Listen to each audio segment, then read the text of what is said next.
26/11. The date will forever be etched in the memories of all Indians. On this day in 2008, Mumbai was under siege. Terrorists had struck the city, and India's reputation as a growing economic power was under attack. For 68 long hours, the terrorists held the city hostage. They fired at people, they lobbed grenades, they took people's lives. But the story is not just about their brutality. It's also about how India responded to it. That response was led by the National Security Guards, or the NSG. This is their story. On November 26, 2008, 10 terrorists entered India's financial capital, Mumbai. Their target was to create maximum casualties, and they did exactly that. 2 blasts at the CST station killed at least 52 people. Dozens more were killed at the Leopold Cafe, the Taj Hotel, the Oberoi Hotel. It was a massacre. India was stunned. And while the police fought with the terrorists, the government reached out to an elite force, the National Security Guards. The NSG is India's federal law enforcement agency. It was formed in 1984 after Operation Blue Star. That's when the Indian Army stormed the Golden Temple to flush out militants. After that, the government realized it needed an independent force to handle such operations. That's when the NSG was formed. The mandate was clear: to counter terrorism and to protect VIPs. In 2008, the NSG had neither the experience nor the training to deal with such a large-scale terrorist attack, but they were ready to give it a try.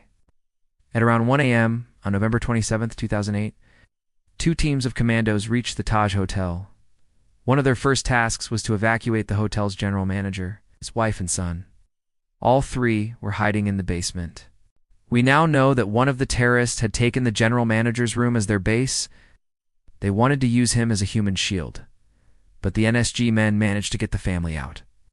That's when the terrorists opened fire. One of the NSG men, Commando Sanjay Kumar, remembers what happened next. As we came out, there was heavy firing from the top floor of the hotel. Our boys took up positions near the main gate and returned fire.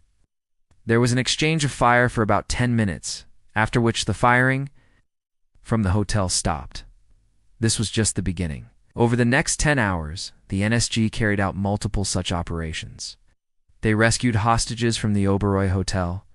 They killed terrorists at the Nariman House and at the CST station. By now, the entire country was watching these commandos. Their pictures were splashed across newspapers. Their faces became known to every Indian. But even in the face of such adulation, the NSG never lost focus. They worked day and night to wipe out the terrorists. Finally, on November 29th, the operation came to an end. 29 hostages were dead, more than 300 injured, but the terrorists were all eliminated. In the years since, the NSG has gone on to become one of the world's most elite anti-terror forces.